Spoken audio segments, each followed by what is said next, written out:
저 성균관을 제가 찾아놨는데요. 저 성균관이 어떤 기관인지 한번 그 의미를 확인해 보겠습니다. 저 성균관은 한국의 옛 대학으로 그 명칭은 고려 충선왕 때 성균관으로 개명한 데서 비롯하였다. 공민왕 때 국자감이라 부르다가 곧 성균관으로 복귀하였다. 1894년 가발개혁 이전까지 고려 말과 조선시대의 관리 양성을 위한 최고 국립교육기관으로 기능하였다. 자, 조선의 최고 교육기관으로 개경에 세워진 국자가 및 고려 충렬왕 24년 1298년 성균관으로 바뀌었다가 충성왕 1308년에 즉위하면서 성균관으로 바뀌었다. 공민왕 5년에 1356년에 국자감으로 환원하였다. 1360년 다시 성균관으로 복귀되었다. 자, 이런 식으로 설명을 하네요. 자, 이 내용을 보면은 이 성균관이라는 게 공민왕 때 이제 국자감으로 이제 바뀌었다고 하죠. 그리고 아래쪽에 뭐 조선의 최고 교육기관에 이제 개경에 세워진 국자감이 고려 충렬한 24년에 이런 내용도 볼 수가 있으니까 고려하고 조선의 관리 양성하는 이제 교육기관이라는 것을 알 수가 있죠. 자, 여기 오른쪽 편에 보면 문묘 대성전이라고 되어 있네요. 건물이 그렇게 이제 화려하지는 않고 작은 규모로 되어 있습니다. 자, 이게 뭐 예전에는 성균관이라고 이제 부르는 그 지역이겠죠. 그리고 이게 예전에 또 국자감으로 또 바뀌었다고 합니다. 자, 그러니까 제가 구글러서 이제 성균관 위치를 이렇게 검색을 해놓으니까 현재 이쪽 부분이 되네요. 성균관 그러니까 성균관 대학교가 눈에 딱 띄네요. 제가 미리 검색을 해놨는데 현재 이 지역이 됩니다. 그런데 여기에 보면은 여기에 경복궁이 있습니다. 그럼 경복궁에서 우측으로 좀 많이 이렇게 떨어졌네요. 이런 식으로 거리가 좀 있다 이제 그런 의미죠. 글쎄 이게 좀 거리가 떨어지면 이게 말이 된다고 생각합니까? 인력 양성 기관이면 이렇게 거리가 많이 떨어지면 안 되지 않습니까? 국내 교육기관을 둬 가지고 여기서 이제 관리들이 짧은 거리는 이제 왔다 갔다 하면서 업무를 봐야 이제 효율성이 높겠지 않습니까? 그런데 이렇게 멀리 떨어지면 여기서 이렇게 산을 이렇게 돌아가 간다든가 아니면 산을 타고 이렇게 간다고 하더라도 거리가 상당히 이렇게 멀리 떨어지면은 인재 양성에 좀 문제가 있지 않겠습니까? 그렇기 때문에 이 성균관이라는 거는 이렇게 떨어지면 안 된다. 이렇게 경복궁에 가까이 여기에 이제 붙어 있어야 된다. 그런 의미가 됩니다.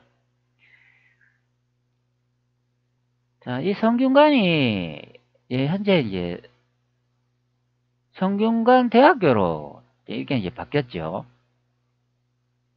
근데 이 성균관 대학교 이 검색을 해보면 이게 뭐라고 하냐면 옛날에 뭐 고려시대나 뭐 조선시대 때 여기 이제 국자감이나 아니면 예전에 그 성균관을 이름을 사용했다고 하잖아요. 고려시대 때도. 이것을 이제 물려받아가지고 뭐 대학교가 그 자리에 이제 설립됐다고 이렇게 설명을 많이 하는데요. 근데 그게 아닌 것 같습니다. 이 성균관이라는 이 대학교도 그전에는 다른 이름이었는데 최근에 만들어진 그런 그 대학교 같습니다.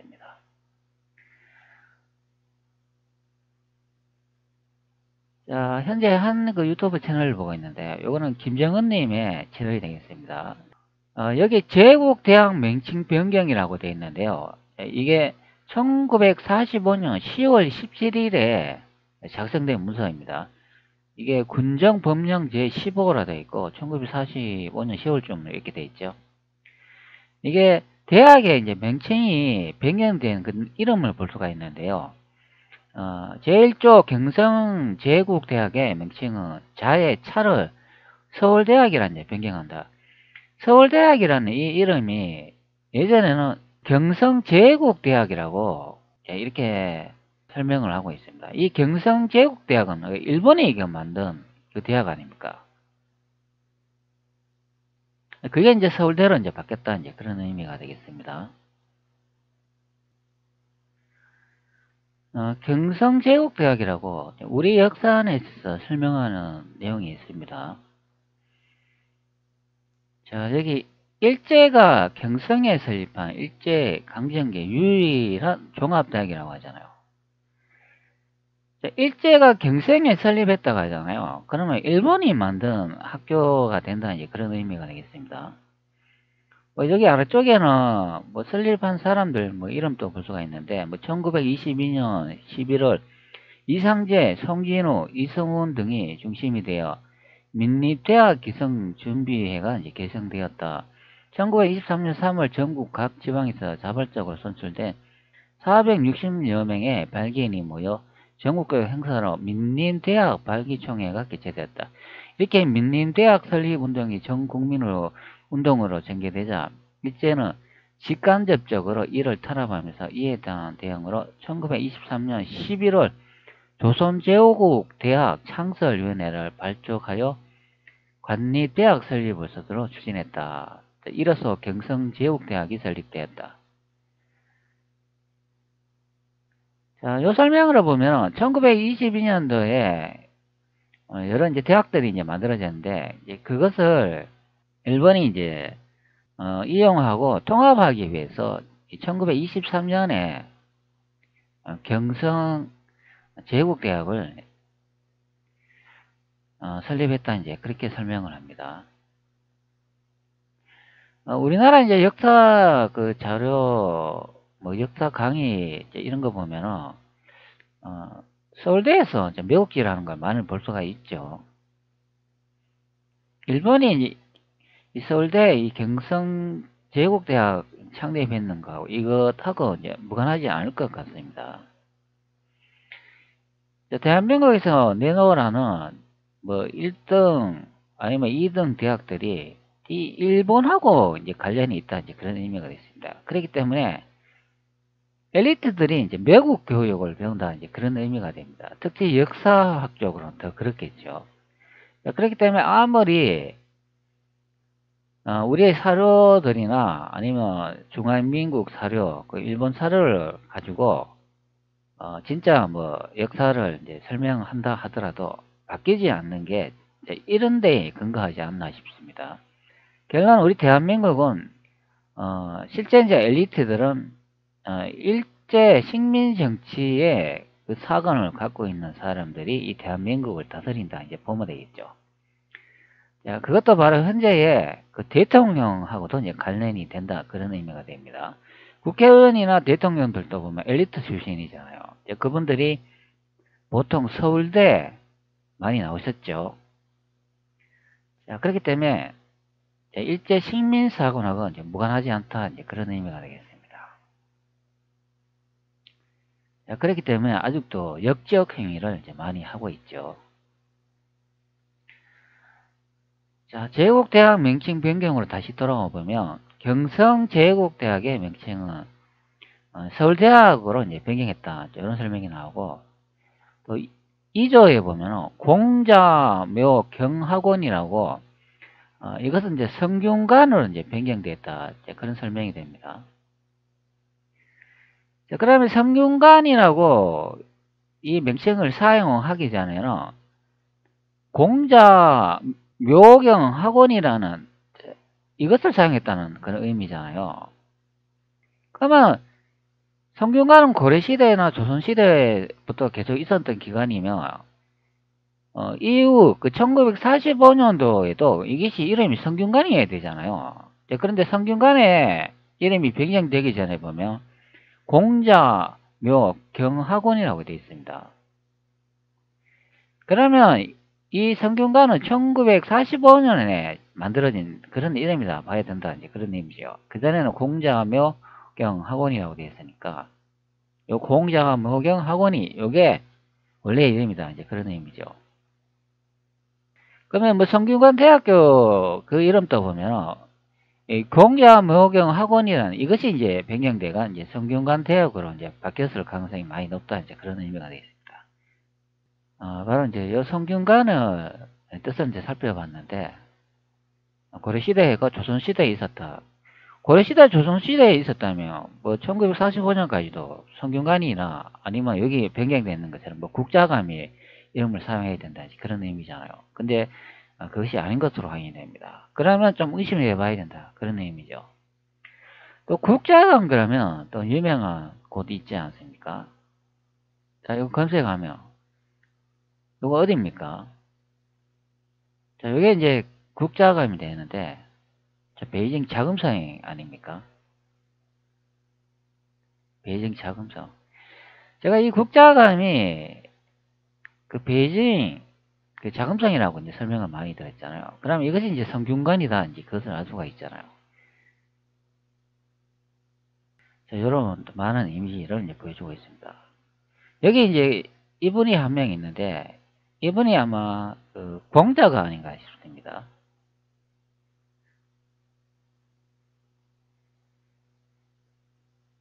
자, 이런 이미지도 있고, 이 국자감에 가면은 유리폐방이라는 그런 문이 있죠. 현재 여기는 나오지 않는데 제가 유리폐방이라고 한번 검색을 해볼게요. 저 건물이 됩니다. 자, 이거 예전에 제가 영상 강의하면서 많이 보여드렸잖아요.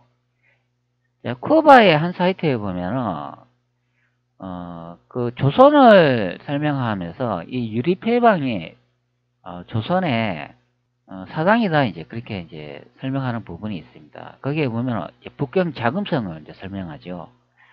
자, 그 사이트 한번 보여드릴까요?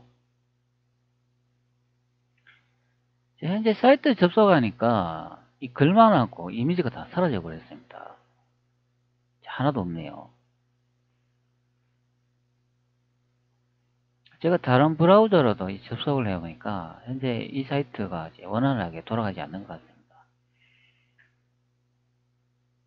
자, 이거는 한번 봅시다. 이거는 차이나라고 제가 이제 검색을 해놨는데 코리아라고 한번 선택을 해볼까요? 자, 이 코리아 나오죠. 이 사이트 코리아 부분에서도 자, 이미지가 다 삭제됐어요. 자, 그래가 예전에 제가 찍어놨는 거 이거 보여드리겠습니다. 이거 같은 사이트입니다. 이름 보이시죠?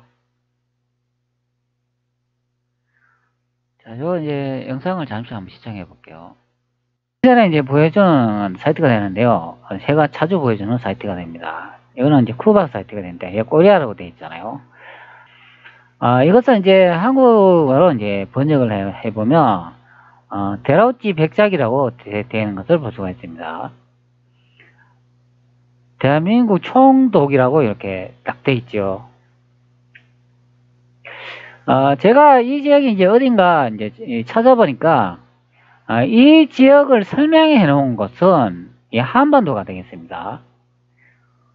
그것을 제가 이제 어떻게 알고 있냐면, 여기 이제, 한반도 북쪽에 남쪽으로는, 파피체코 미 쿠안린이라는 이름을 취하는 산맥이 있다. 이제 이런 설명을 하고 있는데, 요 산맥이 이제 어디냐면은,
그리고 여기 있는 여성하고 남성이 있는데요.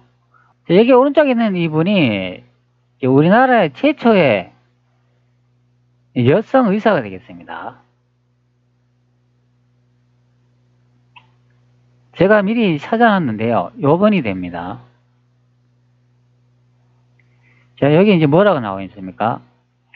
여의사 1호 박에스터가 됩니다. 자, 여기 이제 사진이 있는데 여기 남성이 있고 여성이 있지 않습니까? 자, 이 두 분이 되겠습니다. 자, 여기 보시면은 박에스터라고 하는데 자, 비슷하게 닮았나요?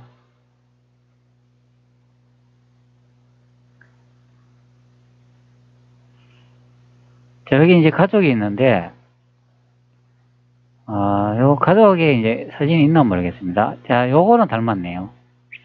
자, 현재 보시면 요 남성 있지 않습니까? 요 분이 왼쪽에 있는 이 분이 되고 오른쪽에 있는 분이 아마 이 분이 되지 않나 싶습니다. 네, 박에스터와 남편 박여선이라고 되어 있습니다. 자, 요 두 분이 되겠습니다.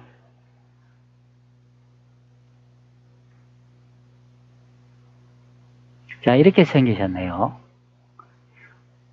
최초의 우리나라 여성 의사라고 합니다. 자, 그러면 이분이 어디에 있었을 것 같습니까? 자, 한반도에 있었을까요? 그럼 대륙 북경에 있었을까요? 자, 여기 보면 서원의 문이라고 있지 않습니까?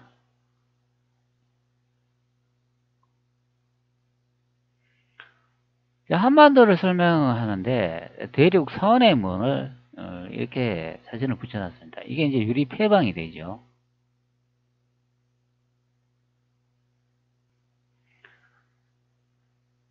자, 유리 폐방 그러면 자, 요 형태가 되겠습니다.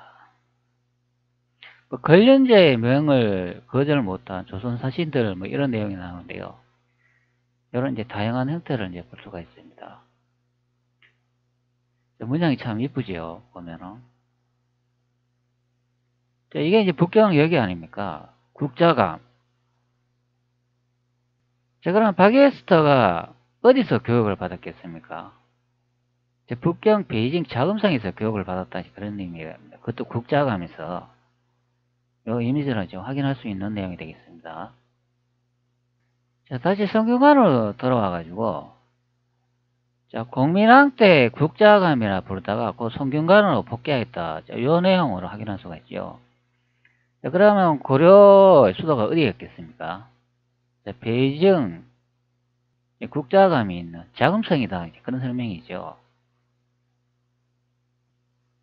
자, 조선왕조갤록을 제가 하나 이제 살펴봤는데요. 자, 요런 내용을 이제 볼 수가 있습니다. 자, 여기 보니까 또 놀라운 기록이 딱 하나 또 발견이 되더라고요. 자, 여기 이제 중요한 내용이 하나 발견이 되는데요. 태동실록 6권 태종 3년 8월 27일 임신 첫 번째 기사. 서장관 최희가 먼저 와서 황제가 면복을 내려준 사신을 등을 아래다. 이런 설명이 나오는데, 자, 여기 또 놀라운 기록이 있습니다. 제가 한번 또 여러분들한테 보여드리도록 할게요. 자, 여기 보시면은 태종실록 6권 태종 3년이라 되어 있습니다. 자, 이게 1403년도 명영락 1년이라고 되어 있습니다. 이게 1년해가 중요합니다. 자, 1년해라고 이렇게 딱 되어 있기 때문에 여기 영락이 태종 이방원인 것을 알 수가 있죠. 제가 많은 영상을 촬영하면서도 이 영락이 태종 이방원이라고 계속 설명을 했습니다. 그래서 중요한 거는 1403년 해인데 1년해다. 그것이 중요합니다. 그렇기 때문에 여기서 영락이라고 하면 태종 이방원의 연호인 것을 알 수가 있습니다. 서장관 최희가 먼저 와서 황제가 면복을 내려준 사시 등을 아래다. 자, 이렇게 설명을 합니다. 봉상부령 최희에게 금화 한 표를 내려주었다. 자, 이가 중국에서 고명을 내려준 것에 대하여 사례하러 간 사이에 서장관으로 경사에 갔다가 돌아와서 먼저 이르러 아래였다. 자, 이렇게 되어 있습니다. 자, 그런데 여기에 원문의 내용을 보면은 이가 중국에서 고명을 내려준 것에 대하여 사례하다 이런 내용이 나오는데 여기 중국이라는 이 말이 나올까요? 자, 제가 이제 원문을 이제 한번 붙여놨는데 한번 확인해 보도록 하겠습니다. 자, 여기 보시면은 이렇게 돼 있어요. 임신, 사고, 마일, 피루, 봉상, 불영, 체이라고 돼 있고, 이, 사고, 명사, 서상관 이렇게 돼 있습니다. 여기 중국이란 말이 없어요. 여기 도대체 어디에 중국이란 말이 있나요? 부경, 회환, 선지, 개활 이렇게 돼 있고, 개초견, 성난 등 이렇게 돼 있는데, 이제 요 부분에 이제 내용인데, 여기 중국이라는 내용이 없지요. 뭐 저희 이래 돼 있고, 뭐 이거는 오조사이고, 써이 머무르서, 그리고 사례할 사, 사례하다, 뭐 사죄하다 이렇게 나오고, 구하고 구하다, 구하다 아랫사람에게 알리다 뭐 그런 내용이 나오고, 목숨명, 뭐 목숨, 운수명 이런 나오고, 하여금사, 하여금 시키다, 여기에 뭐 쓰다, 글씨를 쓰다, 뭐 기록하다, 형상상, 형상 모양, 그리고 여기 벼슬아치, 이런 내용만 나오잖아요. 이 중국이란 말이 없어요. 중국이란 말이 없는데, 이제 중국이란, 그렇게 이제 번역해 놓은 거는, 자, 여기에 이제 내용을 이렇게 살펴보면은,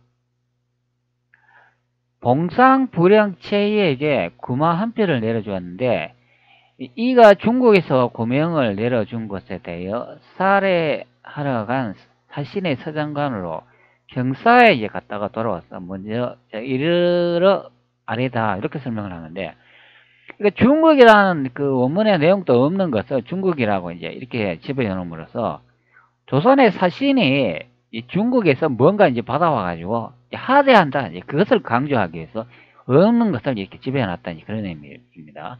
하대가 뭡니까? 중국에 빌붙어가지고 중국이 시키는 대로 그런 것을 하는 행위를 사대라고 하지 않습니까? 근데 여기 왜 이제 중국이라고 이렇게 해놨냐면, 여기 이제 경사라는 말이 있기 때문에 그렇습니다, 이게. 자, 원문에 다시 한번 돌아가 확인해 볼게요. 자, 여기 쭉 보시면은, 자, 요 경사라는 요 말이 나오는지 한번 살펴봅시다. 자, 원문 내용을 보면은, 경사라는 말이 없습니다. 부경 해환이라고 되어 있어요. 자, 뜻을 보면 이렇다는 의미죠. 자, 나갈부, 나가다, 서울, 서울경, 돌렛, 돌아오다, 그 돌아올환, 돌아오다, 복귀하다 이런 내용이 있으니까. 서울에 가서 또 돌아오고 복귀하다 이제 그런 설명이잖아요. 여기 경사라는 말이 어디 있어요? 없어요. 그럼 경사라는 말이 이 서울이다 이제 그런 의미잖아요. 그럼 서울이 어디겠습니까? 서울은 이제 수도를 의미하잖아요. 자금상에 갔다 이제 그런 의미잖아요. 자금상에 있는 곳이 어디입니까? 여기 성균관이 있는데 이제 갔다 이제 그런 의미잖아요. 이 아래쪽에 보면 성균관이 나오잖아요. 자, 그런데 원문에는 여기 보시는 것 같이 그냥 경이라고만 되어 있으니까 이게 경사라고 표시가 안 되어 있는데, 이 실록을 번역한 사람들 이 경사인지를 어떻게 알고 이렇게 경사를 적어놨을까요? 번역한 사람은 자금성 베이징 북경에 그것이 이제 조선의 수도인 것을 알고 있다는 그런 의미죠. 그러면 이 경사라고 표시되어 있는데 이 고지도로 확인할 수가 있잖아요. 1594년도 지도가 되어 있습니다. 자, 여기 지도를 이렇게 확대를 해보면 요 위쪽에 보이지 않습니까? 여기 경사, 북직내, 순천부. 명나라 시대 때 이 북직내가 북경 아닙니까? 여기 경사로 되어 있기 때문에 여기 갔다 이제 그런 의미죠. 자, 그러면 이곳이 서울의 수도라는 얘기잖아요. 자, 그럼 이것이 수도라는 얘기지 않습니까? 그러니까 여기 경사라고 이렇게 적어놨으니까 위쪽에 요 중국이라고 없는 이런 문장을 이렇게 추가해놨다, 그런 의미가 있습니다. 자, 여기서 이제 중요한 게 뭐냐면 이 최이라는 사람도 나오고, 그리고 여기에 보면 석성리 이런 분이 나오고 있습니다. 여기 관료 이름이 나오는데 이게 중요하다, 그런 설명이 됩니다. 제가 계속 한번 읽어볼게요. 황제가 처음에 성성님 등을 보고 앞으로 나오게 하여 말하기를 만일 말하고 싶은 일이 있으면 말하라 했습니다. 성립이 대답하기를 성상께서 이미 고명과 인장을 주시고 왕량하는 사신에게 후대하지 않으심이 없었으니 성은이 이미 깊사오니 무엇을 다시 말하겠습니까? 그러나 미천한 신이 밤낮으로 바라는 것은 오로지 면복에 있었고 또 태조 황제 때 문서에 착오된 일로 인하여 귀류된 사람이 정청, 김약황, 조석, 곽혜룡, 노인도 등이 여러 해가 되어도 돌아오지 않았어 그 부모 처자들이 밤낮으로 울려 바라보었고 또 우리 전하께서 성품이 본래 배우기를 좋아하고 원자 또한 나이 10세여서 성균관에 입학하였는데 항상 서책이 적은 것을 걱정합니다 하였습니다. 황제께서 모두 받아들이고 말하기를 구류된 사람들은 장차 석방하여 보내겠고 서책과 몇몇은 사람을 시켜 보내겠다 하였습니다. 이가 친히 들었습니다. 이렇게 설명합니다. 자, 여기 이제 내용을 보면 황제라는 말이 나오잖아요. 황제가 처음에 석성리 등을 보고 앞으로 나가게 하여 말하기를 이런 설명을 하니까 황제라는 분이 석성리라는 사람을 앞에 나오게 하였다 이런 내용을 보면 황제와 석성리가 두 분이 같은 가까운 곳에서 이제 마주보고 이야기하는 내용인 것을 알 수가 있죠.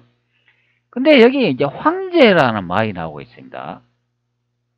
그 석성리라는 말이 나오고 있는데 원문을 한번 살펴볼게요. 황제라는 말이 있는가 없는가?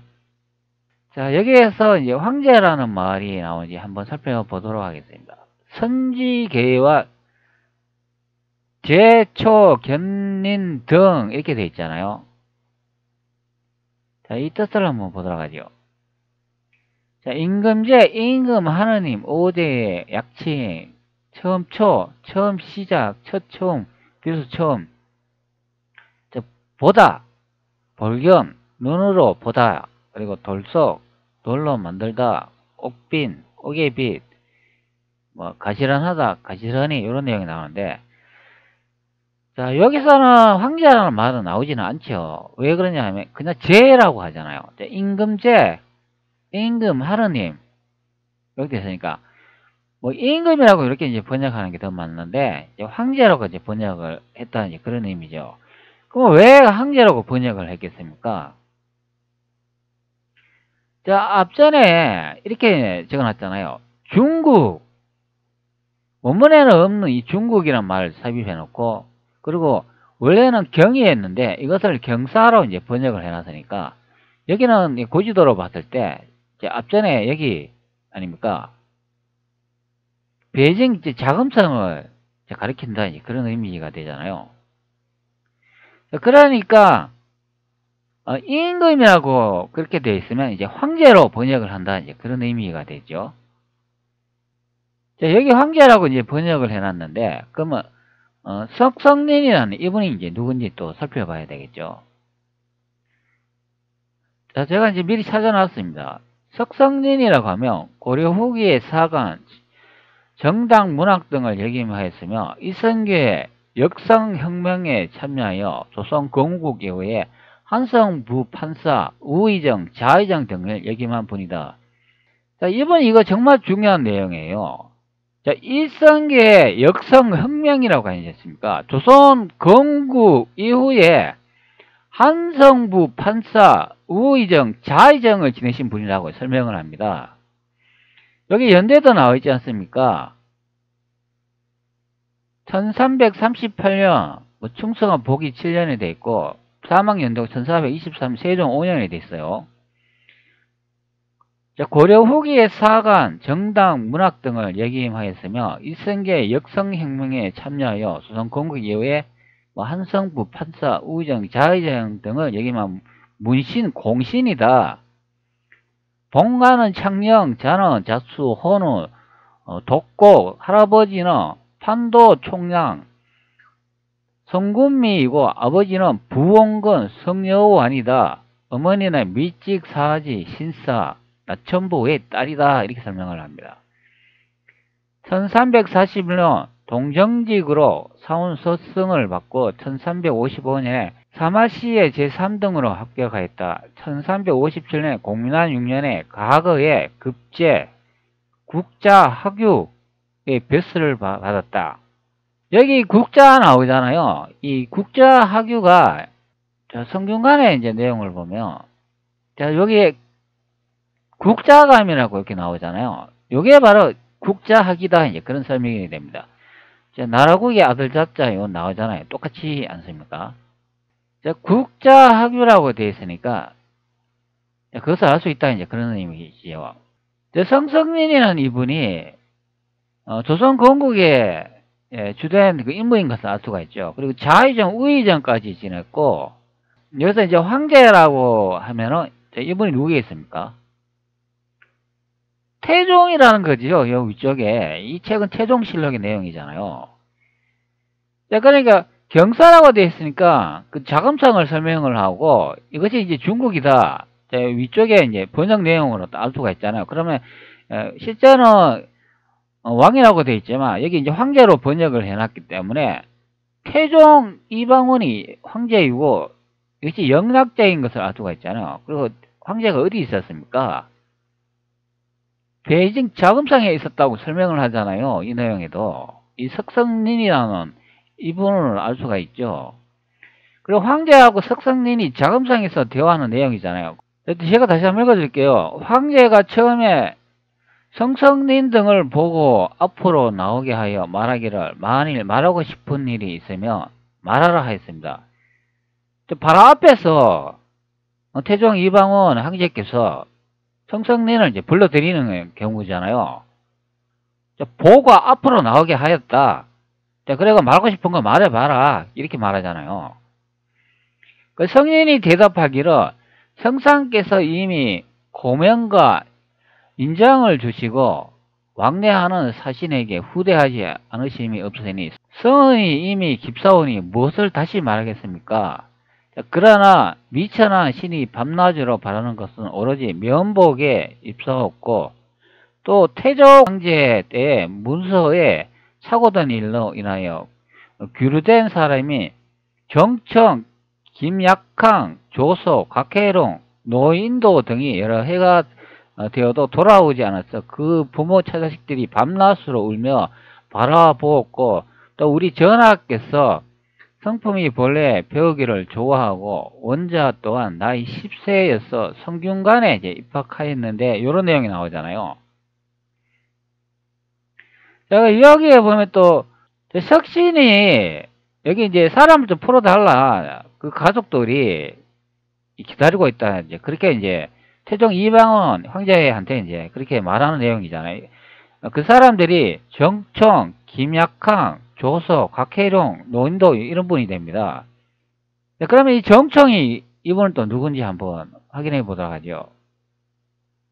자, 정청은 고려말 조선 초의 무신이자 자는 막석, 호는 복제 뭐 이렇게 되어 있고 공간은 청주 정시다 이렇게 설명을 합니다. 자, 조선 사람인 것을 알 수가 있죠. 그러면 요 뒤에 많은 이 김약항이나 조서, 곽해룡 이런 분은 보지 않아도 누군지 알 수 있다 이제 그런 설명이잖아요. 그리고 이것도 중요한 말이 나오잖아요. 또 태조 고황제 나오지 않습니까?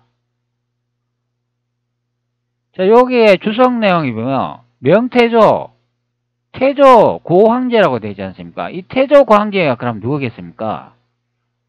여기서 말하는 태조 고황제는 여기 상성린이라는 조선 관료를 하고 이제 태종 이방원 황제께서 대화를 하고 있기 때문에 여기서 태조 고황제면 태종 이방원의 아버지 이야기 아닙니까?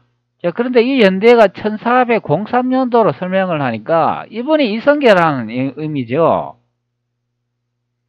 태조 고황제가 이성계인 것이 여기서도 이제 확인이 되는 내용이 됩니다. 이 태조 고황제가 누구인가 그것을 이제 밝히면은 이 조선왕조실록의 역사 추적도 다 끝이 나는 경우가 됩니다. 여기는 태조 황제라고 되어 있지만 실제 요 갑주를 보면은 명태조, 태조 황제라고 이렇게 적힌 것을 볼 수가 있기 때문에 바로 고 황제가 태조 이성계이다. 이제 그런 설명이 됩니다. 제가 이제 많이 역사를 밝히고 진실을 여러분한테 알려드렸지만 태조 황제는 이성계의 홍모이다. 자, 그것을 알 수가 있고, 자, 여기 아래쪽에 보면은, 자, 이것이 역사의 100%의 진실이다. 명나라 영락제 태종 황제가 이방원이다. 자, 그리고 여기는 동국사기 태조 구황제 이성계의 기록 대륙조선 증명함 제가 이렇게 또 올렸지 않습니까? 자, 태조 이성계는 1318년 홍모이다. 자, 요거는 최근에 올린 거죠. 최초 공개 태조 구황제 이성계는 명조선 건국 확정 종결 중국은 우리나라다. 너와 단도리서가 밝힙니다. 제가 정확하게 다 밝히고 있습니다. 태조 구황제 이성계 명조선 건국 확정 확정입니다. 확정 추측이 아니고 이제 확정이다. 그 중국은 우리나라다.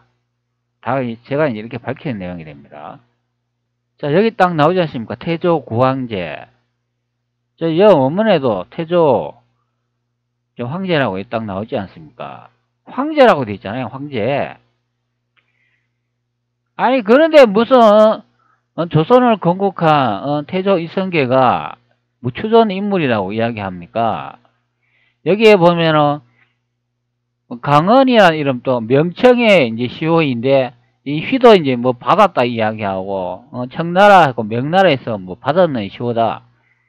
뭐 그런 거 아니면 뭐 조선 자체에서 만든 시호다. 뭐 이렇게 설명을 하고 태조를 이제 선택을 해 들어가 보면 여기 아래쪽에 이런 말이 있잖아요.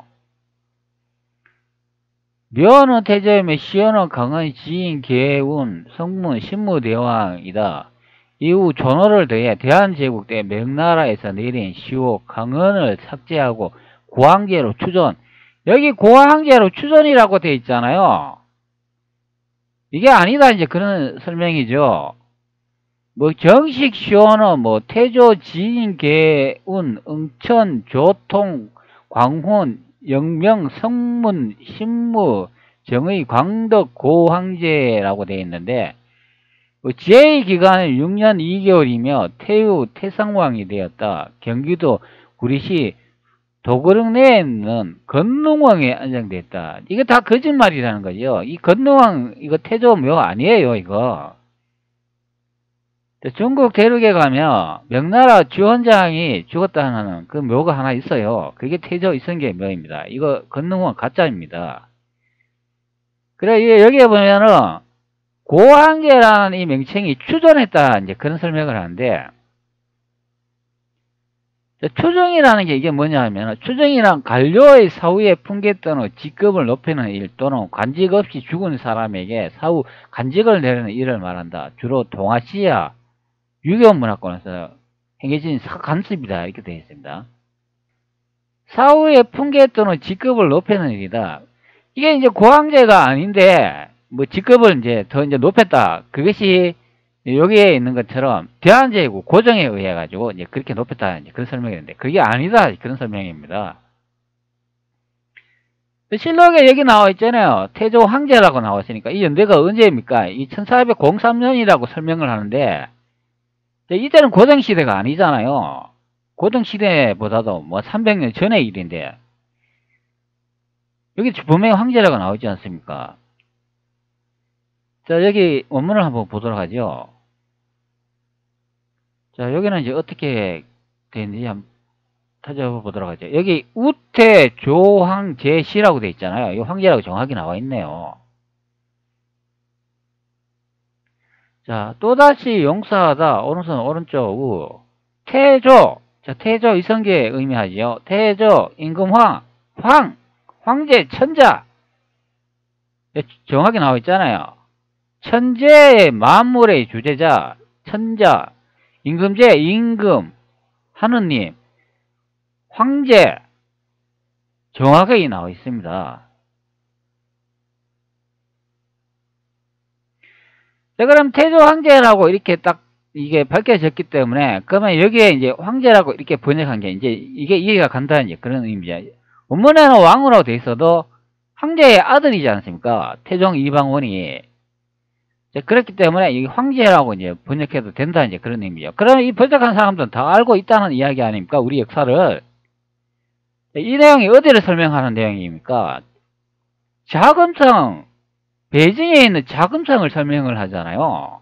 거기가 성균관이다 이제 설명을 하는 부분이 되잖아요. 거기가 성균관이고 국자감이다. 그럼 이 국자감이 어디입니까? 여기 아닙니까? 북경, 자금성, 베이징, 국자감. 자, 여기 이제 유리폐방으로도 이제 확인을 할 수가 있습니다. 자, 이제 진실이 다 밝혀지고 있죠. 저 노아 단도리스가 여러분들을 깨우쳐주고 있습니다. 여러분들은 저한테 고맙다고 인사를 해야 돼요. 여러분들은 이번 생애를 이제 마감하시기 전에 우리 조선 역사의 진짜 이제 역사를 아시고 이제 가신다고 생각하면 되겠습니다. 자, 그리고 계속 한번 보죠. 태종 이방원한테 성성리가 정총이나 김악항, 조석, 곽혜룡, 노인도를 좀 풀어달라 이제 그런 설명을 하고 있잖아요. 그리고 그 사람들은 부모와 처자식들에게 돌려보내주시옵소서 이렇게 간청을 하고 있는 내용이 됩니다. 우리 전하께서 성품이 본래 부여기를 좋아하고 원자 또한 나이 10세에서 성균관에 입학하겠다 이런 내용이 나오는데, 그럼 우리 전하라는 이런 내용이 또 나오는지 한번 살펴보도록 하겠습니다. 자, 한번 봅시다. 자, 여기에 있나요? 여기 우와 전하라고 이렇게 돼 있잖아요. 또 나가다 우리 이렇게 나오고 큰집전 그리고 이 큰집이라고 하잖아요. 큰집 궁궐 천자의 거처 그리고 아래하 아래 사람이라고 하잖아요. 그러면 이 전하가 이게 누구겠습니까? 그러면 전하라는 말부터 뭔 뜻이 있는지 한번 알아보도록 하겠습니다. 전하는 왕과 추기경을 높여 이러거나 부르던 말인데, 여기는 계단 전자로 계단 아래에서 배워야 하는 분 이런 뜻도 있고, 흔히들 황태손을 저하라고 한다 이렇게 설명을 합니다. 고려와 조선에만 있던 칭호다. 여기 또 나오잖아요. 전하라는 말이 고려와 조선에 있던 말이라고 하잖아요. 칭호고는 일본과 중국의 황태손을 전하라 한다 이제 그런 말도 있고, 고려는 조선과 다르게 왕태손을 전하 신하들의 영공 저하라고 했다. 자, 저하라고 하니까 이게 전하 아닙니까? 황태손, 고려와 조선에만 사용하던 그런 칭호를 하니까 바로 이게 조선의 기록 아닙니까? 태종실록 6권 태종 때 태종 3년에 기록했던 기록, 이게 1403년 명경락 때 이제 기록이니까 여기 전하라는 이 말도 그것으로 이제 확인할 수 있다니 그런 설명이 되죠. 또 우리 전하께서 성품이 본래 부여기를 좋아하고 원자가 또한 나이 10세에서 성균관에 입학하였는데, 이 내용에서 우리 전하가 누구겠습니까? KBS의 한 드라마 내용을 보겠는데요. 태종 이방원에 관한 드라마입니다. 여기 전하라는 호칭을 볼 수가 있는데요. 이때 사용했다는 것을 확인할 수 있습니다. 오로지 태상왕 전하를 보필하는 일에만 전념하시오. 하오나 전하. 그리하시오. 나한테는 그 일이 제일 중요하고. 예, 전하. 자, 신하가 태종 이방원한테 전하 이렇게 말하죠. 자, 그러면 실록에 또 우리 전하께서 이 내용의 전하가 누구겠습니까? 자, 앞쪽에 이 황제가 되겠습니다. 자, 여기서는 이 황제라고 이렇게 번역을 해놨지만 실제는 왕이라고 제가 앞전에 설명을 드렸습니다. 실록을 교묘하게 번역 조작해 놓아가지고 읽어보시는 분들이 헷갈리는데요. 위쪽에 이제 중국이라고 이렇게 적어 놓고 여기 경사라 이렇게 적어 놓고 황제로 이렇게 적어 놨기 때문에 여기 이제 황제로 적어놓은 이분이 그 뭐 전하하고 다른 분이 아닌가 이렇게 생각되는 부분이 됩니다. 교묘하게 번역 조작을 해가 읽어보시는 분들이 혼동된다 그런 의미가 됩니다. 실제는 이게 황제가 아니잖아요. 왕으로 이렇게 되어 있기 때문에 왕이면 바로 전하가 된다 그런 의미죠. 이 전하가 태종 이방원인 걸 어떻게 또 알 수 있냐면 아래쪽의 내용으로 또 확인할 수가 있습니다. 또한 나이 10세였어 성균관에 입학하였습니다. 이 내용이 됩니다. 자, 이거는 이제 원자 이야기 아닙니까? 원자가 나이가 이제 10세 됐는데 성균관에 이제 입학했다 이제 그런 내용을 확인할 수가 있는데요. 태종 이방원의 큰 아들을 조사해 보면 그것을 알 수 있습니다. 양녕대군인데요. 양녕대군은 조선시대 초기의 왕자이자 정치인, 화가, 시인이다. 태종의 장남이자 적장남으로 어머니는 원경황후이다. 그는 조선 태종과 원경황후 미씨의 장남을 출생하였으며 본가는 전주, 성은 이, 휘는 제자, 후백 시호는 강정이다. 조선 효령대군, 조선 세종, 성령대군의 친형이다. 이렇게 설명합니다. 1404년에 태종 4년에 왕세자에 책봉되고 1409년에 부왕 태종이 정사를 보지 않을 때 정치에 참여했다. 뭐 이렇게 설명을 하는데 저기 많은 내용이 있지만 여기서 이제 중요한 거는 바로 이 양녕대군을 이야기한다. 이제 그런 의미가 되겠습니다. 자, 요것을 날짜를 연대를 계산해가 빼보면 되는데요. 실록에 이제 적혀 있는 이 날짜를 제가 한번 빼보도록 하지요. 현재는 1403년이 되어 있습니다. 자, 빼기 양양대군이 태어난 날로 다시 와가지고 1394년 1394년을 빼면은 9세가 되죠. 자, 실록으로 다시 돌아와 보면 원자 또한 나이 10세였어 성균관에 입학하였다. 이 내용에서 원자의 나이가 이제 10세인 것을 확인할 수가 있죠. 자, 원문에도 보면은 10세로 되어 있습니다.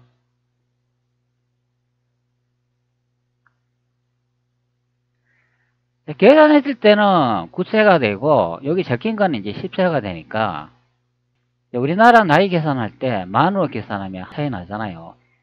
그 점이라 생각하면 됩니다. 10세, 9세 이제 이렇게 이제 나타난다 그런 의미인데 실록에서는 이제 10세로 이제 계산이 된 경우가 됩니다.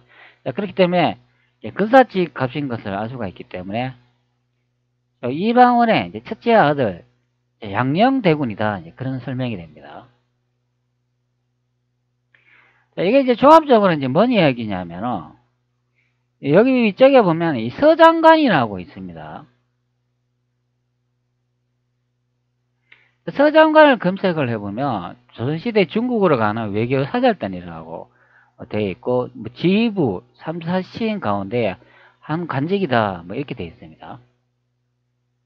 그러니까 조선에서 여기에 이제 경사로 갔다 이제 그런 의미죠. 즉 이제 북경에 갔다 이제 그런 설명인데 그때 이제 갔던 관료들이 조선에 자신의 집에 다시 돌아오지 않았다 이제 그런 설명이 됩니다. 자, 왜 그러냐 하면 이방원이 보고 똑똑하니까 너는 그냥 여기서 뭐 정사를 봐라 뭐 그런 식으로 뭐 했지 않나 싶습니다. 그러니까 이제 조선에서 이제 보냈는데 아니 그 북경 그 베이징 자금성에 갔는데 왜 도대체 갔는 사관들이 왜 오지 않냐. 자, 그래가지고 그에 대한 질문 내용과 해결책을 성성린이라는 이분이 태종 이방원한테 그 부모와 처자들한테 돌려보내는 게 어떻습니까? 이렇게 이제 여쭤보는 과정이죠. 그러니까 나중에 황제께서 모두 이제 받아들였다 그런 설명이 됩니다. 이제 조선으로 이제 돌려보냈다 그런 의미가 되겠죠. 그럼 이방원이 왜 사관들을 돌려보내는가? 요 위의 내용에 있지 않습니까? 원자가 또한 나이 10세에 성균관에 입학하였는데 이 내용을 확인할 수 있죠. 제 아들이 10살밖에 안 됐는데 이런 똑똑한 아들 두셨는데 무엇이 그리 걱정되겠습니까? 자, 그러니 아들이나 잘 키우시고 조선에서 온 사관들은 돌려 보내시지요. 이렇게 말하는 법이죠. 그러니까 생각을 딱 해보니까 내 아들이 잘났군. 역시 똑똑해. 자, 그럼 사관들 필요 없겠다. 자, 그러면 이제 돌려보내도 괜찮겠네. 그래가지고 이제 받아들였다. 이제 그런 내용이 되겠죠.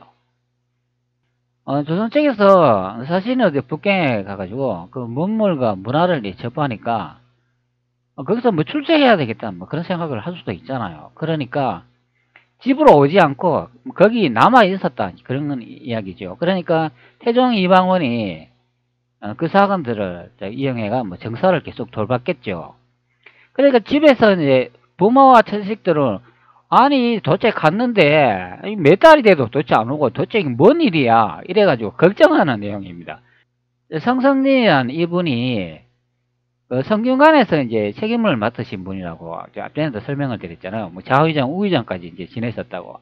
그러니까 태종 이방원한테 가족들이 많이 이제 걱정을 하는데 이제 돌려보내는 게 어떠시겠습니까? 이렇게 여쭤보니까 태종 이방원께서 그것을 모두 받아들이고 조선으로 보냈다 이제 그런 설명이 되죠. 자, 여기서 이제 번역 내용이 뭐 중국, 황제 그리고 여기 아래쪽에 보면은 여기다 또 황제 이렇게 번역을 했잖아요. 자, 여기서 이제 혼동이 간다 이제 그런 의미가 되어 있습니다. 그래서 실록을 읽어보는 분들이 아니 이거 도대체 뭔 내용이야? 중국이란 말도 나오고 경사란 말도 나오고 여기 황제 나오네. 그 이 황제는 명나라 주원장이 만든 나라 그 후손들의 이제 황제이고 여기 이제 전하라고 하니까 이거는 조선 이방원이네. 그렇게 이제 생각해 버린다 이제 그런 의미죠. 실제는 이 태종이라고 하는 분이나 이 1403년제 영락이라는 분은 똑같은 분이다 이제 그런 설명입니다. 여기 1년해라고 되어 있기 때문에 그것을 확인할 수가 있죠. 자, 영락이라는 거는 태종의 이방원의 연호이다 이렇게 생각하면 되겠습니다. 이것을 이제 경호의 날짜와 연대를 조작해 가지고 실록을 재편찬해 놨기 때문에 이것은 이제 우리가 알아보기가 힘들다 이제 그런 의미가 됩니다. 자, 그렇기 때문에 실록을 보는 이 입장으로서는 사실 이 연대 이것을 안 보는 게 좋습니다. 자, 이거는 가짜로 조작되는 거고 실제는 그냥 태종실록 6권 태종 3년 8월 27일 임신 첫 번째 기사 이렇게 보시면 됩니다.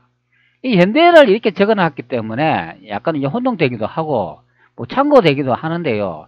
실제는 이 연대를 약간 이제 변경을 해놨기 때문에 이제 이것으로 실록에 그 내용이 쓰여진 연대를 이제 확인하기 좀 어렵다 그런 의미가 되겠습니다. 그러나 여기서는 1년이라고 되어 있기 때문에 그것을 확인할 수가 있다 그런 의미죠. 1년이라고 되어 있으면 태종 이방원이 왕이 됐을 때 그 원년 1년 아닙니까? 그렇기 때문에 여기서는 이제 확인할 수 있다 이제 그런 의미가 됩니다. 자, 그렇기 때문에 실록의 번역 내용을 교묘하게 조작을 해놨다. 중구, 경사, 황제 이런 걸 집어여 가지고 조선의 왕이 아니고 주원장이 만든 명나라의 황제의 나라인 것처럼 둔갑을 시켜놨다 그런 의미가 되겠습니다. 자, 여기 보면 태조 황제라고 나오는데요. 원문에도 나오는지 한번 확인해 보도록 하겠습니다. 자, 현재 2페이지로 나와져 있는데 2페이지로 가면 될 것 같습니다. 확대를 누르고 여기 보면 태조 황제에 나오죠. 자, 그러니까 이분이 이성계인 것으로 이제 확인이 됩니다. 자, 제가 실록에 봉천 성운황제라고 또 검색을 하는데요. 자, 여기 또 중요한 내용이 있습니다. 많은 내용이 이렇게 나오는데, 자, 그럼 봉천 성운황제가 이제 뭔가 한번 살펴봐야 되겠죠. 자, 이렇게 이제 조서를 이제 검색하면은 이런 말이 나와요. 조서, 문서로 이렇게 되어 있습니다. 자, 조서는 임금의 명령을 일반에게 알릴 목적으로 적은 문서인데 조치, 조명, 조책, 조유, 제서 또는 정고, 봉조, 단서, 금문이라고도 한다. 천자의 명으로 작성되는 공문서이다. 천자의 뜻과 명령을 담고 있으며 줄여서 조라고 한다. 천자는 보통 황제이므로 황제의 명령을 조라고 한다. 진시황이 천자로서 왕이 되고 이후 황제로 등극한 뒤 황제 명령에 대해 네 가지로 구분을 두었다. 뭐 이게 진시황이 그러면 진나라 설명하잖아요. 저는 이 진나라가 보통 중국 뭐 24사의 내용을 보면은 진나라가 연나라를 멸망했다고 이렇게 다들 번역을 하는데 저는 그게 아니라고 봅니다. 그 원문 내용을 보면 이렇게 돼 있어요. 진멸년이라고 돼 있는데 진나라가 멸망하니 연나라가 그 나라를 다스리다 이렇게 돼 있어요. 그 원문 조작입니다. 이 진나라의 역사를 살펴보면요. 진나라는 15년밖에 건국하지 않은 나라예요. 15년 만에 멸망한 나라가 어떻게 만리장성을 만들고 그 왕조를 설립할 수 있습니까? 진나라의 역사를 자세히 이렇게 따져보면 진나라의 내분이 아주 심했대요. 그래가 자기네끼리 다투다가 스스로 멸망했다고 확인할 수가 있습니다. 그렇기 때문에 진나라가 연나라를 멸망했다는 게 아니라 진나라는 스스로 멸망했는데 그 땅에 다스리는 자가 없어가지고 그래서 연나라에서 이제 그 땅을 관리했다 그런 설명이 됩니다. 보통 우리는 진나라가 연나라를 멸망했다고 하는데 그게 아니다. 그런 의미가 됩니다. 자, 여기 내용에 보면 조는 조정에 내리는 명령인데 지금 뭐 칙서 이런 내용이 많이 있습니다. 그리고 이런 뭐 이미지도 있고 뭐 즉 황제의 명령들을 통틀어 뭐 성지라고 이제 불린다. 뭐 황제하고 이제 관련되어 있는 내용이죠. 그 봉천승훈 황제라는 그 뜻이 이제 그렇다 그런 의미입니다. 요게 이제 청나라 이제 걸령제 이제 조서인데 여기다 보면은 이제 요런 이제 조서가 있는 것을 확인할 수 있습니다. 아래쪽에 또 이런 내용이 있어요. 청나라 때 조서를 기준으로 볼 때 조서의 작성은 먼저 황제의 권위를 뜻하는 봉천승훈 황제의 조화를 쓰고 그 뒤 내용을 쓴다. 하늘의 뜻을 받아 황제가 조한다의 뜻으로 봉천승훈 황제랑 자칭은 주원장이 쓴 뒤로 청대까지 쭉 이어졌다 이런 설명을 합니다. 자, 여기 주원장이라고 나오잖아요. 이 주원장이 태조 일성계의 역사를 제가 이제 도둑질 해갔다. 그 도둑질을 해가지고 조작한 역사로 새로 각오한 인물이 제가 손문이라고, 손일선, 순원이라고 제가 설명을 드렸습니다. 자, 보통 이렇게 명나라라고 이렇게 검색을 해보면 바로 이분 아닙니까? 주원장. 자, 이분이 태조 일성계다 이제 그런 의미가 되죠. 자, 그러니까 이 조서의 내용이 이 주원장 때부터 이제 사용했다는 것을 알 수가 있기 때문에 이것은 태조 일성계부터 봉천승훈 황제라는 이런 조서에 이제 이름을 사용했다는 이제 그 범위 됩니다. 그러니까 실록에 이런 기록이 남아 있잖아요. 봉천승훈 황제 검색하면 이런 많은 내용이 있어요. 자, 여기 두 번째 내용을 한번 볼까요? 영락 황제의 직위와 세의 연호의 사용을 알리는 조서라고 이렇게 되어 있습니다. 제가 이 부분 선택해가지고 진입했는데요. 태종실록 사권 태종 2년 10월 10일 임시인 첫 번째 기사 1402년 명건문 4년에 되어 있습니다. 영락 황제의 직위와 세의 연호의 사용을 알려주는 조서라고 되어 있고 건문이라고 하니까 조선왕조 실록으로 이제 확인을 해보면 이 정종이 된다 그런 의미가 되겠습니다. 영락 황제의 직위와 세연호의 사용을 알리는 조서. 자, 여기도 황제라고 하지요. 근데 우리가 영락제라고 이러면 보통 주원장이 만든 나라의 이제 황제라고 이제 생각하기 때문에 그것이 이제 역사의 조작에 이제 문제가 발생한다 그런 의미가 되겠습니다. 중국의 사신 도찰원, 첨도, 의사, 유사길, 홍여시, 소경, 왕태, 내사, 운전, 양령이 조서를 받들어 오므로 산봉을 맺고 나래와 군의를 갖추고 임금이 면복 차량으로 여러 신하를 거느리고 서계에 나가서 맞이하여 대궐에 이르러 조서를 선포하였다. 여기 뭐 중국에 뭐 사신이 이렇게 온다 그러는데 그러면 뭐 이 중국 뻔하지 않습니까? 여기가 어딘가? 앞전에도 설명을 드렸지만 여기의 내용에 보면은 이가 중국에서 이런 설명이 나오고 경사에 갔다 이런 설명이 나오니까 여기 중국을 의미하잖아요. 그러면 조선의 수도 이제 북경에서 설명하는 부분이 되죠. 여기는 중국이라고 하니까. 자, 여기 보면 봉천승운항제가 조하기를 이런 말이 나옵니다. 자, 이 봉천승운항제가 보통 우리 명나라를 건국했다는 주원장이 처음 사용했다고 하잖아요. 근데 이 주원장은 제가 이제 역사를 많이 이제 설명드리고 밝혔지만 태조 이성계다. 그러니까 태조 이성계부터 이제 봉천승운항제를 사용했다는 이제 그런 의미죠. 그러니까 고종실록에 보면 고종도 봉천승운항제라고 사용한 것을 알 수가 있잖아요. 고종 시대 때는 청조 아닙니까? 그러면 청나라 시대 때 봉천승운항제라고 이렇게 적혀 있다면 과연 그분이 청나라 사람일까요? 아니면 조선분일까요? 그거는 다시 한번 생각을 해봐야 된다. 그런 의미가 됩니다. 봉천승운항제가 조하기를 옛날 우리 부왕, 여기 또 태조고황제 나오잖아요. 태조고황제 이성계를 의미합니다. 이거 주원장 아닙니다. 옛날 우리 부왕 태조고황제께서 천하에 입어 하신 지 40년에 온 세상이 모두 신첩이 되었는데 고황제께서는 군신을 버리시고 검문이 위를 이음에 권세가 가득한 자에게 돌아가 현장을 변난시키고 권력을 살해하여 화가 거의 짐에 미치게 되었다. 여기 내용에 보면은 검문제가 나오지 않습니까?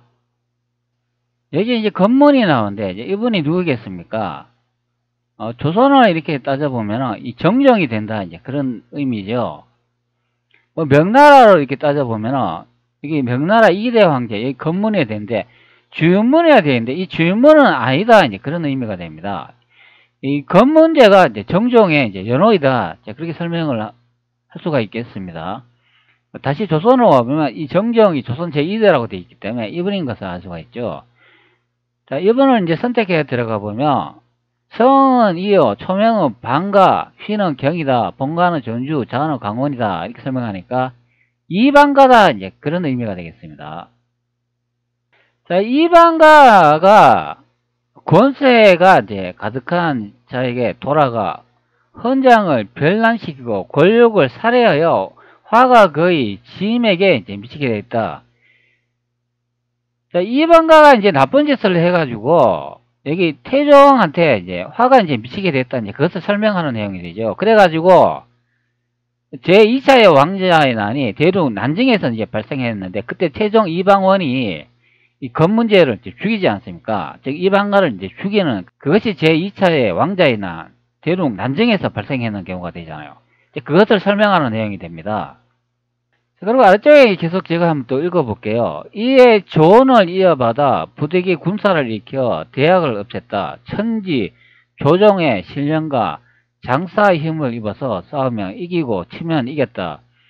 그러나 처음부터 장구 대진하라는 것이 아니어서 처음에는 제남에서 군사의 위세를 보였고 다시 하북에 오랫동안 머무르다가 가까이 회사에 머물렀다. 자, 이어서 경기에 이르니, 자, 여기 이제 경기라는 말이 나오잖아요. 그러면 경기가 여기 이제 수도 지역인 것을 알 수가 있죠. 그 수도 지역이 여기 어디였냐면, 제남이라고 이야기하잖아요. 그리고 하북이라고 이제 설명을 해주고 있습니다. 그리고 회 아닙니까?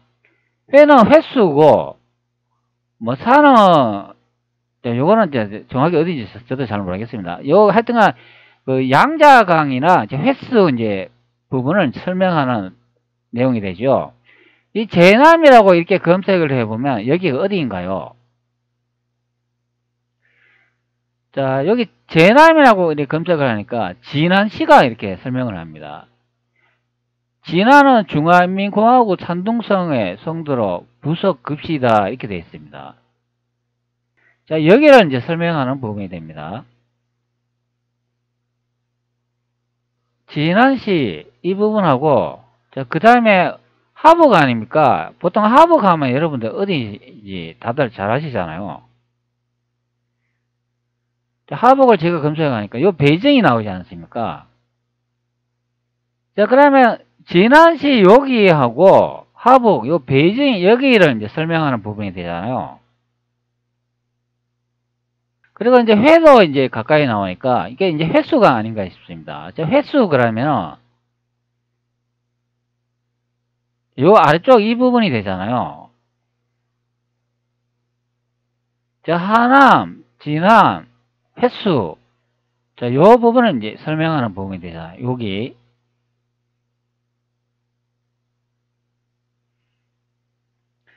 자, 이에서 경기에 이르렀는데, 이 경기가 이제 나오니까, 태조일성계에서 이제 팔도를 정한 부분이 있지 않습니까? 자, 경기라고 하니까 여기서는 수도가 있는 지역을 의미합니다. 그건 난징이 아닌가 예상됩니다. 여기는. 경기에 이르렀으니까 검문이 저 간사한 사람을 물리치고 죄를 뉘우쳐 허물을 고치게 바란 것이었다. 생각지 않게도 검문이 건강에 필박을 받아 국문을 닫고 스스로 불에 타 죽었다. 자, 여기 이제 검문제 이제 정정이 이제 여기에 이제 죽은 그 내용을 확인할 수가 있는데요. 스스로 이제 불에 타 죽었다고 합니다. 국문을 닫고 이제 스스로 타 죽었다. 이렇게 설명을 합니다. 자, 이 내용을 이제 확인하면 우리 보통 명나라 주원장이 만든 그 나라 역사하고 완전 100% 일치하는 것을 확인할 수가 있습니다.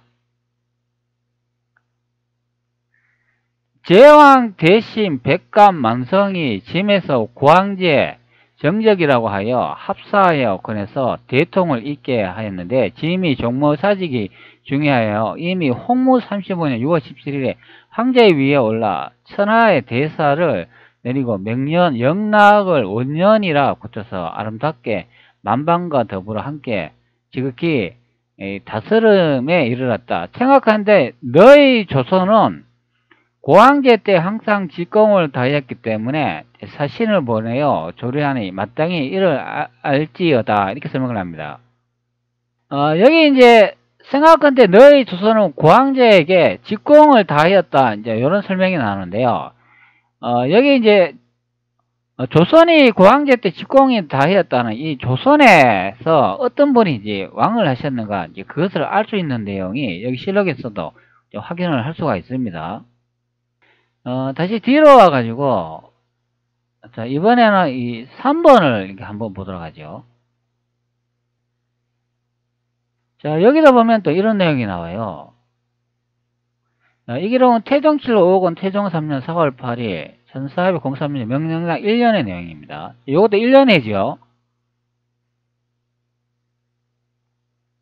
자, 여기다 보면 봉천성운 항제는 제한하라 이렇게 설명을 합니다. 이 아래쪽의 내용을 또 한번 읽어볼게요. 자, 지임은 생각한데, 자, 여기 지임은 생각한데, 그러면 이 지임이 누구겠습니까? 태종 이방원이다. 그런 의미가 됩니다. 자, 왕자가 천명을 받으며 육합을 통일하여 이런 내용이 나오죠. 그러면 여기는 왕자가 또 누구겠습니까?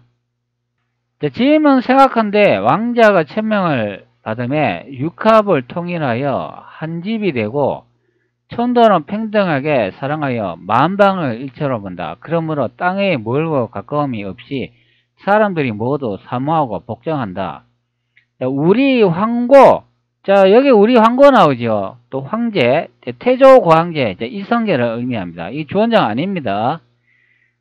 태조 이성계께서 크게 천명에 응하시어 황구를 창조하시며 온 세상이 모두 신하로 순종하였다. 너희 조선국이 동본에 있어 먼저 성결을 입어 직공의 예를 건의한 것이 적었다. 자, 그러므로 조정에서 여러 번 운총에 물품을 내리었다. 짐이 통로하던 처음에 너가 깊이 항고의 은혜를 생각하고 내부의 교훈을 받아 곧 표주를 진다 하여 직공을 다해 내정하였다. 이 충성을 생각하며 참으로 가상하다. 이에 너를 명하여 조선국왕으로 삼고 인장을 주어 길이 모토록 갚는다. 나라를 보존하고 백성을 편안히 하여 공정하여 하늘을 두려워 하는 도를 지키고 울타리가 되고 병평이 되어 후손에게 남길 규모를 캐하라. 그 위가 실로 어려우니 짐의 말을 믿어라. 게으르지 말고 그치지 마라. 너는 공경할지어다. 자, 이런 내용을 볼 수가 있는데, 자, 앞전에 이제 조선이 이제 조공을 다 하였다. 이제 그런 내용을 이제 확인할 수가 있는데, 여기에서 왜 조선이 조공을 했는가? 그 내용이 확인이 됩니다. 짐이 생각했는데 왕자라고 하지 않습니까? 왕자를 임명해가지고 여기 너를 명하여 조선의 국왕으로 삼는다. 그렇게 설명을 하잖아요. 그 인장을 줬다. 이제 그런 설명을 하잖아요. 짐은 생각한데 왕자가 천명을 받으며 육합을 통일하여 한 집이 되고, 자, 이런 내용에서 짐은 누가 되겠습니까? 태종 이방원이 된다. 그런 의미죠. 자, 그러면 여기 왕자는 누구겠습니까? 자, 왕자는 태종 이방원의 형제가 된다. 그런 의미죠. 자, 아래쪽에 보면 우리 황고 태조 고황제께서 크게 천명에 응하시어 이런 내용을 볼 수가 있으니까, 자, 태조 고황제는 이제 이성계 아닙니까? 그러면 위쪽에 이제 왕자는 태조 이성계의 아들들을 이제 의미한다. 이제 그런 의미죠. 짐이 태종 이방원이기 때문에 그의 형제들이다. 그것을 이제 확인할 수 있는 내용이 되겠습니다.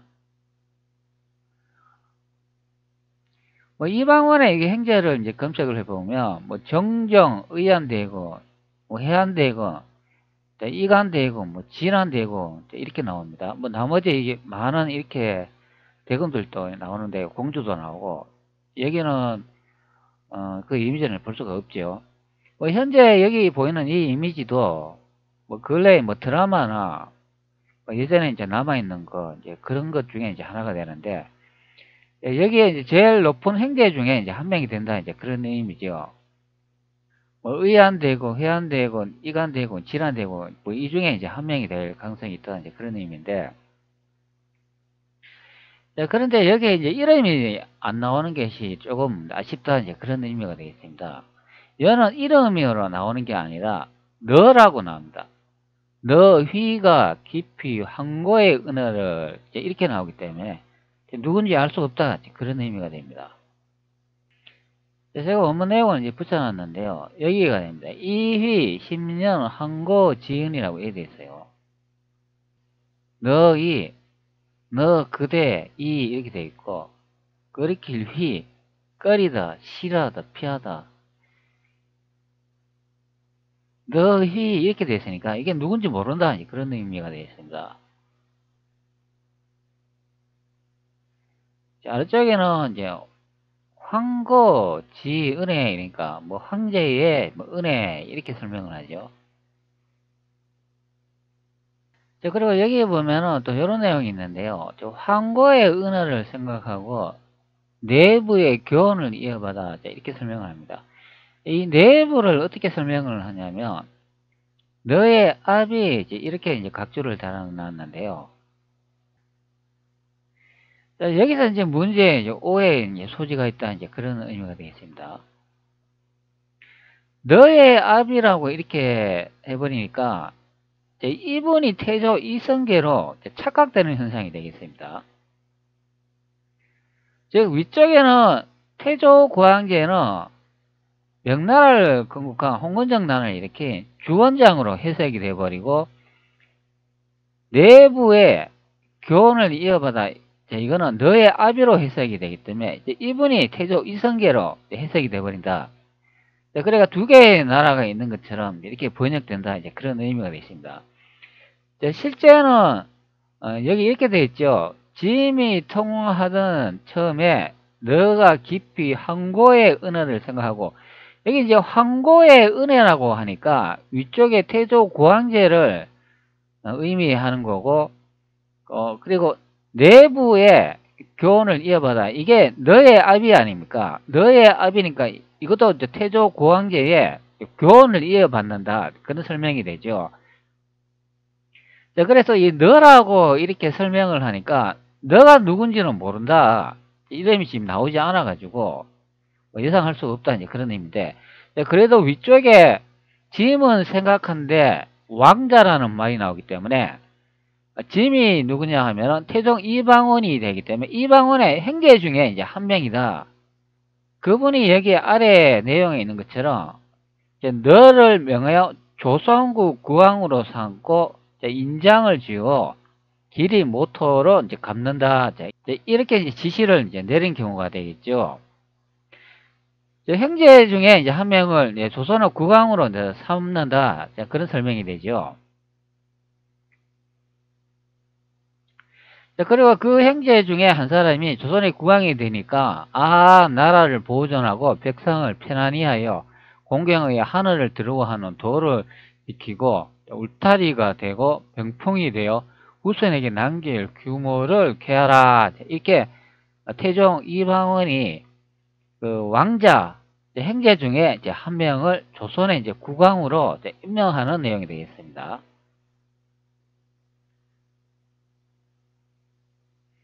자, 구글어스로 확인을 해보면, 여기 이제 북경이 태종 이방원이 있으니까 짐이 아닙니까?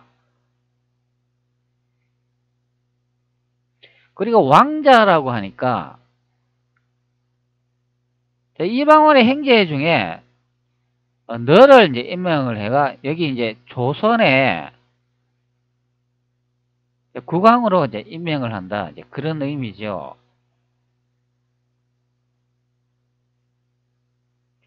국왕으로 임명을 할 때 이제 왕자 중에 이제 한 명을 선발해 가지고 임명을 한다. 이제 그런 설명이 됩니다. 그러면 이 왕자는 이방원 즉 짐의 형제가 된다. 이제 그런 의미가 됩니다.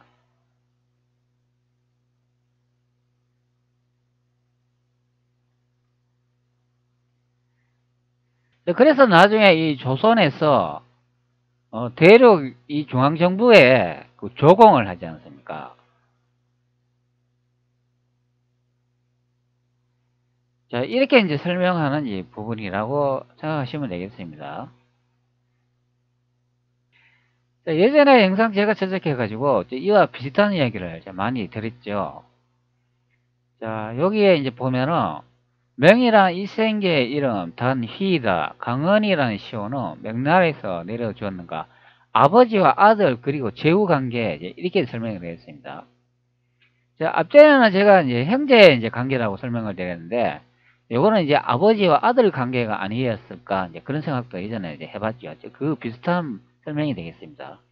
그리고 또 이거 말고 뭐 조선의 군신 관계 부모와 아들이라고 신중동국에 있으나 기록된 왕은 2명이고 부모 명나라와 아들 조선 관계가 아닌가 싶다. 조선은 주도 2곳이다. 이렇게 설명을 됩니다. 여기다 보면 명나라가 이제 부모고 조선은 아들 이런 식으로 이제 설명을 드렸습니다.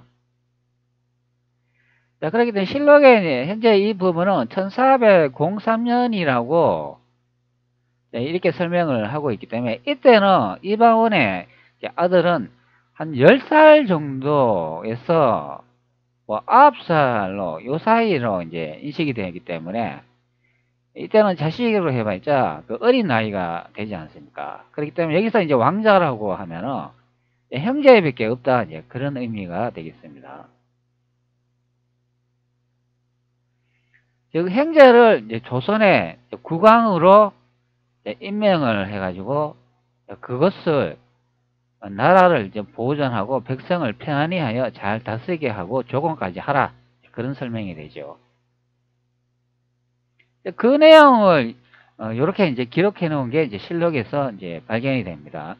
그런데 이것도 이제 번역을 잘못 이해를 하면은 여기 이제 내 부모의 교훈을 이어받아 이렇게 설명을 하니까 태조 이성계가 이제 한반도에서 나라를 만들었는데 그의 자식들 중에 한 명을 임명해 가지고 조선의 국왕으로 삼았다. 이렇게 번역을 해버리는 겁니다. 그것은 이제 틀렸다. 이제 그런 의미죠.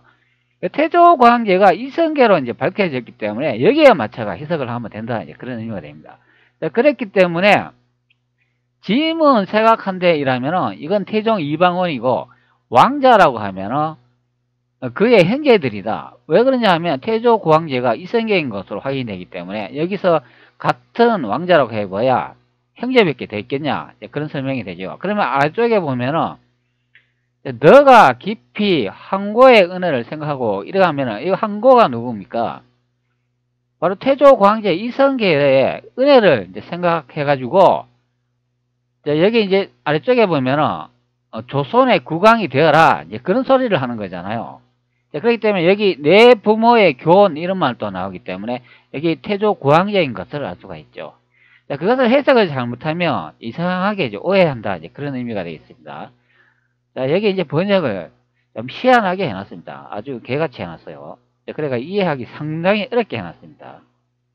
자, 그렇게 따지면 태조 이성계는 이제 명나라를 저희가 건국했었다고 이제 많이 설명을 드렸고, 조선이란 나라에는 이름을 지어주셨다, 이제 그렇게 많이 설명을 했으니까, 형제 중에 한 명이 이제 조선에 이제 국왕이 되었기 때문에 보통 명나라하고 조선이라면 별개의 나라가 아니라 하나의 나라이다, 이제 그것을 알 수가 있습니다. 그것을 이제 역사를 이제 분리 작업을 해가지고 명이란 나라는 홍건적 나라를 일으킨 주원정이 만든 나라로 탈바꿈 시켜놓고, 조선이란 나라는 태조 이성계가 건국한 나라로 탈바꿈 시켜놔가지고 하나의 나라를 두 개의 나라로 쪼개놨다, 그런 설명이 됩니다. 자, 이렇게 하면은 정의가 될 것 같습니다. 자, 여러분 무슨 말씀인지 좀 아시겠습니까? 자, 태종실록 6권 태종 3년 8월 27일 임시인 첫 번째 기사 1403년 명영락 1년에 기록이 됩니다. 서장관 최희가 먼저 왕서 황제가 면복을 내려준 사실 등을 아래다. 이 내용에서 황제가 처음에 성성린 등을 보고 앞으로 나오게 하여 말하기를 만일 말하고 싶은 일이 있으며 말하여라. 이 내용에서 이 성성린이라는 이분이 조선의 이제 관료인 것을 확인할 수가 있죠. 자위장, 우위장까지 하셨다 그러고, 그리고 성균관에서 업무를 이제 보셨다고 하기 때문에 이 내용에서 이 성균관이 이제 국자감인 것을 이제 확인할 수가 있습니다. 자, 그러면 이 국자감이 있었는 지역이 현재 베이징 자금성인 것을 알 수가 있고, 그것이 국자감이나 성균관인 것으로 이제 확인이 됐기 때문에 바로 조선 시대의 수도였고 고려의 수도였다는 것도 이제 확인할 수 있는 내용이 되겠습니다. 자, 그리고 아래쪽에 보면은 태조 황제라는 이 말이 나기 때문에 이제 이분이 주원장이 아니라 태조 이성계인 것을 알 수가 있습니다. 그리고 뭐 고종시대 때 뭐 추존해가지고 뭐 구황제로 명했다 그러는데 그게 아닌 것으로 확인이 되죠. 현재의 연대가 1408년도인 것을 확인할 수가 있기 때문에 태조 이성계는 원래부터 황제였다, 그것을 알 수 있는 내용이 되겠습니다. 자, 그렇기 때문에 제가 이제 많은 내용을 여러분들한테 이제 밝혔지만 태조 구황제에는 자, 이성계 대명조선 건국 확정 중국은 우리나라다, 이렇게 설명한 부분이 되겠습니다. 자, 여러분들은 너와 단둘서 때문에 조선의 진짜 역사를 이제 알게 된 경우가 되겠습니다. 그냥 조선의 역사는 그냥 간단합니다. 크게 어렵게 생각할 필요 없이 그냥 주원장 역사 따라가시면 됩니다. 태조 이성계의 역사를 주원장 역사로 이렇게 바꿔치기 해놨기 때문에 주원장 역사가 태조 이성계의 역사다, 이제 그렇게 생각하면 됩니다.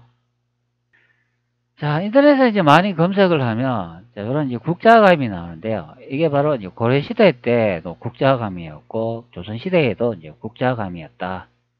그것을 이제 한반도로 이동 이식시켜놨다, 이제 그런 의미가 되겠습니다.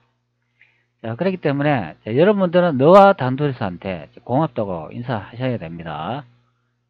제가 우리 이제 진짜 조선의 역사를 이제 밝혀드렸기 때문에 여러분들 고맙다고 댓글에 많이 남겨주세요. 너와 단둘이서 고맙습니다.